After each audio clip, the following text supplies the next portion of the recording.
If dark stories keep you up at night, hit subscribe, lock your doors, and don't trust the quiet roads, because tonight's case starts with a simple ride and ends with someone who never came home. At 2:17 a.m., blue lights bled across the empty highway like spilled ink. A state trooper's cruiser sat angled across the shoulder, driver's door open, engine still running. 50 yards ahead, a silver Toyota Camry idled with both rear doors wide open. No driver, no passenger, no signs of a struggle, at least not at first glance. Then the trooper's flashlight caught the drag marks. They started near the gravel edge and disappeared down the embankment into tall winter grass, bent and broken like something heavy had been pulled through it. At the bottom lay a single white sneaker, clean except for one dark stain near the toe. Dispatch logs would later show the abandoned Camry belonged to a registered rideshare driver. His app was still active. His last trip was still open. The passenger was listed as pickup complete, trip in progress. But neither of them were there. 6 hours earlier, the city was alive with Friday night noise. Bars closing, music spilling into the streets, rideshare demand surging. That's when 26-year-old Evan Morales logged into the app. He'd done it hundreds of times before. Graduate student by day, rideshare driver by night. Clean record, high rating, known among repeat riders as the quiet, polite one with the mints. At 1:42 a.m., he accepted a pickup request outside a downtown music venue. The passenger name on the app read, L. Carter. No profile photo. 5-star rating. Short trip, 18 minutes. Heading out toward the older industrial edge of the county, where warehouses outnumber houses. Security cameras outside the venue showed Evan's Camry pulling up to the curb. A woman stepped in, mid-20s, dark jacket, phone pressed to her ear. She looked over her shoulder before entering the car. Not unusual, but she didn't end the call, even after the door closed. Inside the vehicle, Evan's dashcam recorded the first 2 minutes of the ride. No audio, just video. She sat behind the passenger's seat, posture rigid, eyes forward. At one point, she leaned slightly and said something. Evan glanced back briefly and nodded. Then, 3 minutes in, the camera cut out. Investigators first assumed a power failure, but the unit's battery was fully charged when recovered. At 2:03 a.m., Evan's car passed a toll reader heading north, consistent with the route. At 2:11 a.m., his phone sent a final data ping near County Road 8. Then silence. No calls, no texts, no app activity, like the device had been switched off or destroyed. By mid-morning, Evan's sister, Marisol, reported him missing. She knew his routine. He always texted when he finished late shifts. Always. When police told her the car had been found running and empty, she drove straight to the scene and vomited on the roadside. I told him to stop driving nights, she kept saying. I told him. The passenger account, L. Carter, was immediately flagged. Detectives pulled the sign-up data. The account had been created just 2 days earlier using a prepaid phone number and a debit card purchased with cash. No usable identity trail. The pickup request location had been spoofed half a block from where the phone actually was, a trick used by people trying not to be precisely traced. That was the first sign this wasn't random. Crime scene technicians processed the Camry. No blood, no broken glass. But there were fibers on the rear floor mat, coarse, tan, synthetic, not matching the car's interior. In the trunk, they found something stranger. A folded moving blanket Evan didn't own, tucked beneath the spare tire cover. It was damp. Lab tests would later confirm the moisture wasn't water. Meanwhile, detectives pulled traffic cams along the northbound route.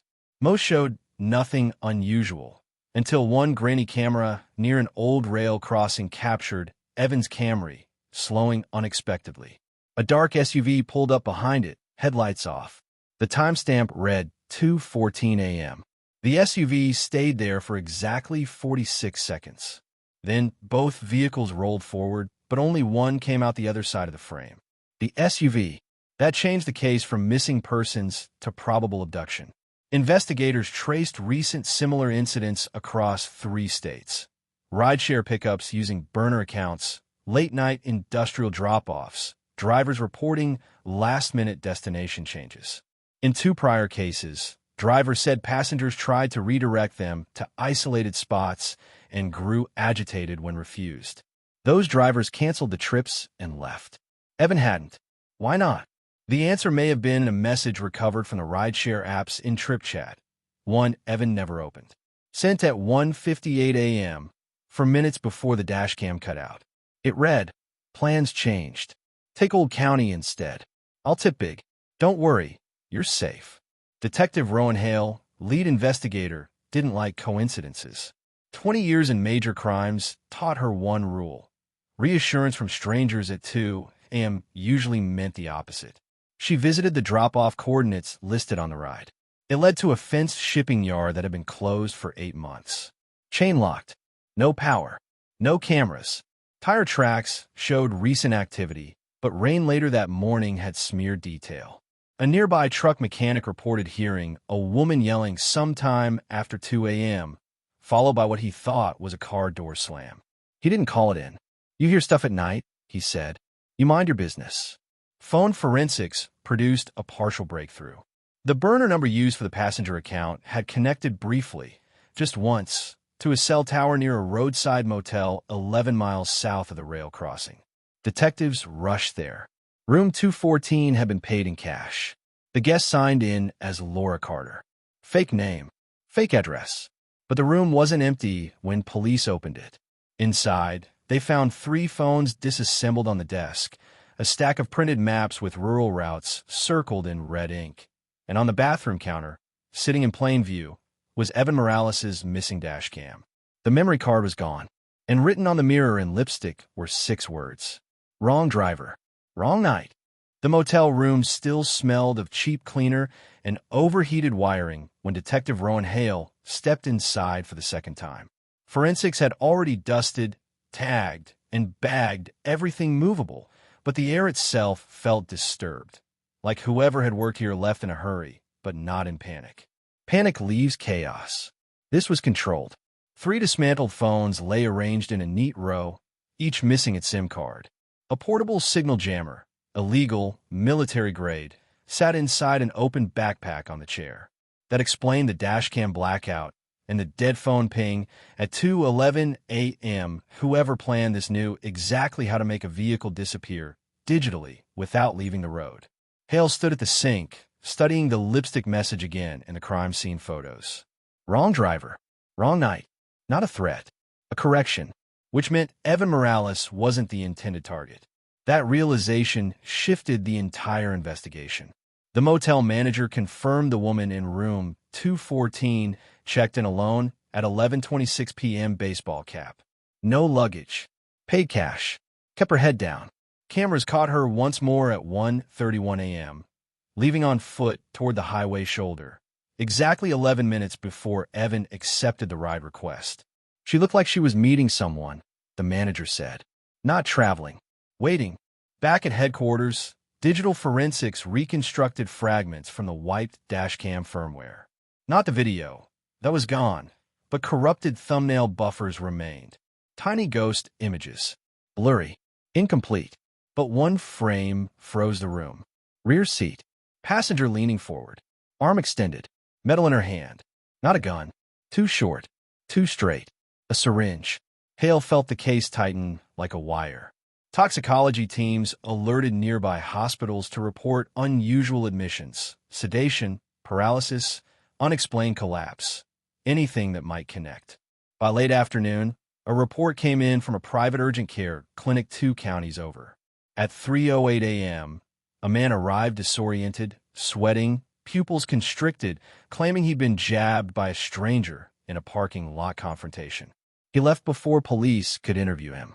Security footage showed him arguing with a woman beside a dark SUV.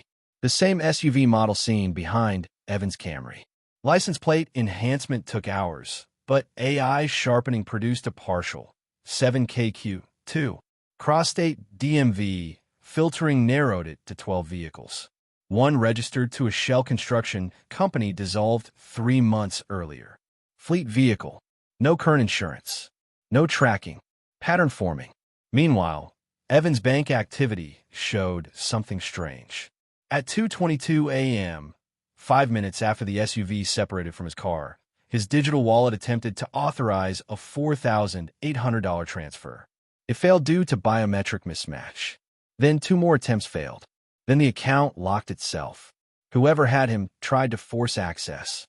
Marisol Morales identified something else investigators missed. A rideshare forum thread Evan posted in weeks earlier. Drivers warning each other about a scam ring targeting late-night operators. Fake passengers. Route redirection. Chemical incapacitation. Vehicle theft or financial coercion. Most reports came from across the Atlantic, Germany, Netherlands, parts of the UK, but 2 recent posts flagged similar attempts in the northeastern United States. International method. Domestic rollout. At 7:40 p.m., the case escalated again. A warehouse security guard reported a rideshare stickered vehicle parked behind an abandoned logistics building near the river docks. Engine cold, doors locked. Plates matched Evan's Camry. But police already had Evan's car, which meant this was a second vehicle staged to look like his. Inside the decoy car, officers found printed rideshare decals, a cloned driver ID badge with Evan's photo, and a prepaid phone running a navigation route scheduled for 2:30 a.m. that night, a pickup request already queued. Someone planned to run the operation again. This time, police would be waiting. Undercover units replaced the vehicle with a controlled duplicate wired for audio, GPS micro-trackers, and remote engine kill. A veteran undercover officer, badge name suppressed, took the driver's seat and logged into the clone account. At 2:27 a.m., the request came through. Passenger, L. Carter. Pickup point, a closed bus depot outside the city grid. Exactly like before. The officer rolled in slow. Empty lot. Sodium lights flickering. Wind pushing paper across cracked asphalt. Then movement, a figure stepping from behind a concrete pillar. Same profile as the motel camera. Same walk. Same stillness. She got in the back seat. Busy night? The undercover driver asked casually.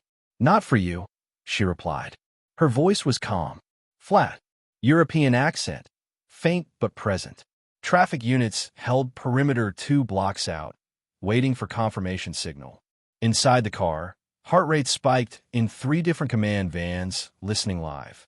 2 minutes into the ride, she leaned forward. Route change, she said. Take the service road ahead. App won't allow that, the driver answered. It will tonight. Her hand moved. The driver triggered the silent alert and hit the brake hard. Units surged, but the rear door flew open before they arrived. She was already running, fast, cutting through the fence gap like she'd memorized it. Officers chased on foot. K-9 deployed. Helicopter spotlight swept the rail yard. They caught her exactly 4 minutes later, trying to scale a freight ladder. No weapon, no syringe, no phone, but sewn into the lining of her jacket were 6 micro SIM cards and a folded photo. The photo showed Evan Morales, taken earlier that night outside the music venue, circled in black marker. On the back, handwritten coordinates matched the rail crossing where his car was first intercepted. In interrogation, she gave one name, Anja Kovac. Croatian national. No prior U.S. record. Entered on a student visa that expired last year. She requested a lawyer within 90 seconds and said nothing more. But as booking photographed her, Hale noticed something that made her stomach drop. A small tattoo behind Anya's left ear, a geometric symbol formed by 3 intersecting lines. Hale had seen it once before. In an Interpol bulletin tied to a mobile abduction crew operating across Europe, a group that specialized in live coercion kidnappings using gig economy platforms as hunting grounds. Their known victim survival rate, low, and their leader, still unidentified, was believed to be operating somewhere inside the United States. At 3:12 a.m., while Anja Kovac sat in a holding cell, a disposable phone inside the evidence locker powered itself on. No battery had been logged with it. It displayed one incoming message. You arrested the wrong one. By the time the evidence locker phone lit up, every detective on the floor felt the case tilt again. Devices sealed in Faraday bags don't power on. Not without help.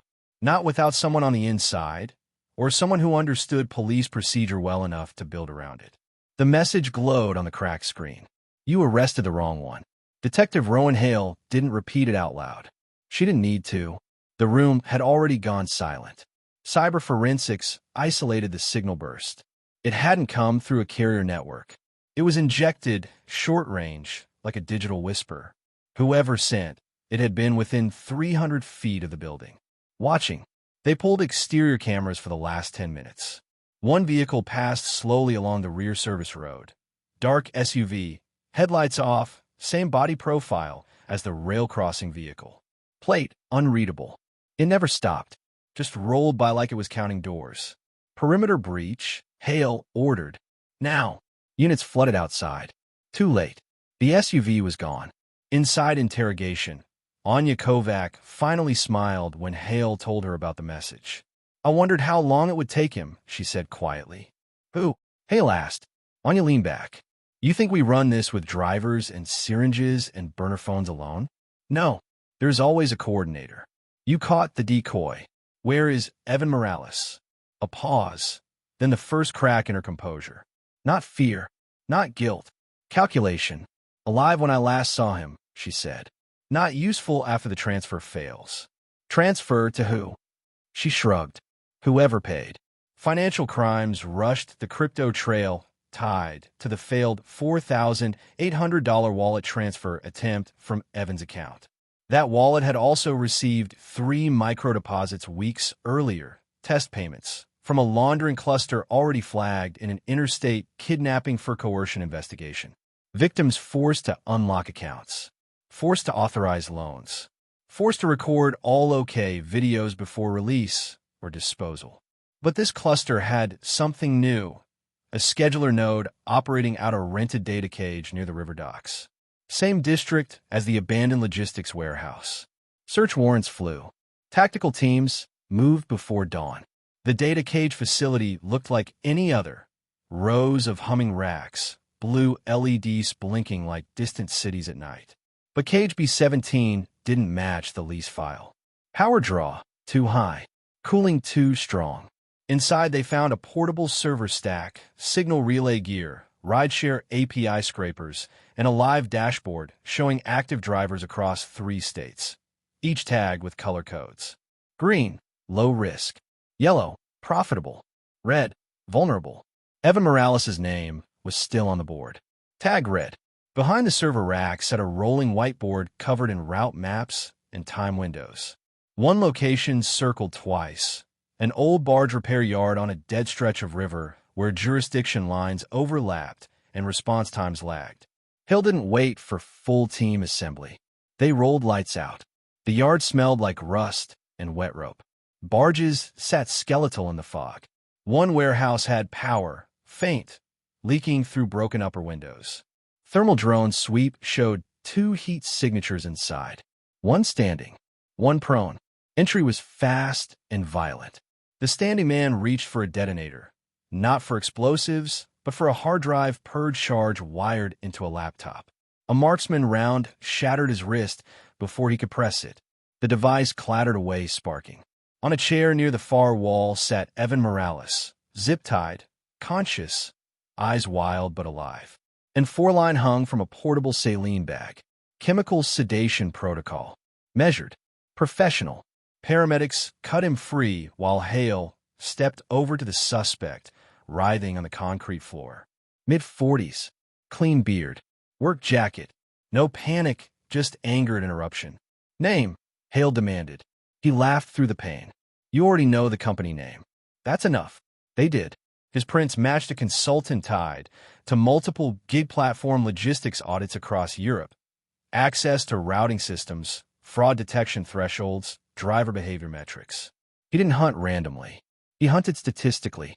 Back at command, they connected him to the Interpol symbol, the 3-line tattoo. Not a gang mark. A logo. Private network. Contract coercion. Data-driven victim selection. Evan survived. Toxicology confirmed fast-acting neuromuscular blockers, enough to immobilize, not kill. He told them what happened in broken pieces. The passenger leaned forward, needle to neck, darkness with sound still working. He remembered stopping, doors opening, different voices. Someone angry he wasn't the right asset, Wrong driver. Wrong night. The twist came 12 hours later. Reviewing the server dashboards again, an analyst noticed a second profile flagged red that night. One scheduled just 4 minutes after Evan's pickup at the same venue.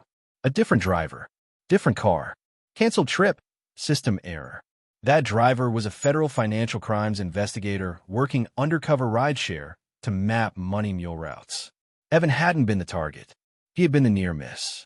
The real target read the disruption, saw the police surge, and vanished before pickup. 3 months passed.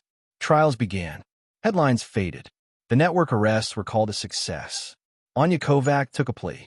The coordinator took a longer one. The case looked closed. Then a county 2 states away found an abandoned rideshare vehicle near a boat ramp. Engine running. Doors open. No driver. No passenger. On the rear seat lay a prepaid phone. Screen on. One message displayed. Route change. You're safe.